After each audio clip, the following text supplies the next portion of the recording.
Hello बच्चों, welcome back to our channel kids learning station with Pratibha. तो बच्चों, आज हम देखने वाले हैं हिंदी के पर्यायी शब्द। पर्यायी शब्द यानी कि क्या? एक शब्द की जैसा और एक शब्द के जैसा अर्थ वाला, समान अर्थ वाला दूसरा शब्द जो हम प्रयोग करते हैं उसे कहते हैं पर्यायवाची शब्द। तो अभी हम वो पर्यायवाची शब्द देखेंगे। तो चलो देखते हैं। पहला शब्द है कपड़ा।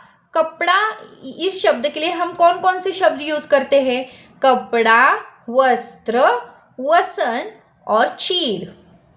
फूल, फूल के लिए हम क्या यूज करते हैं? पुष्प, सुमन और कुसुम। ईश्वर, ईश्वर यानी भगवान, प्रभु और परमात्मा। निर्मल, निर्मल यानी स्वच्छ, शुद्ध और पवित्र। माता, माता यानी माँ, जननी, अंबा। मोर, मोर यानी केक, सारंग, मयूर।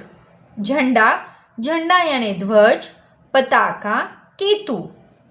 घर, घर यानी कि गृह, सदन और भवन। जंगल, जंगल यानी कि वन, विपिन और कानन। शरीर के लिए हम क्या यूज करते हैं? कौन से शब्द यूज करते हैं? शरीर यानी कि तन, देह और काया। मित्र, मित्र यानी कि सखा, साथी और सहचर। पानी, पानी यानी कि नीर, वारी, सलील। हवा, हवा का दूसरा अर्थ है वायु, समीर और पवन।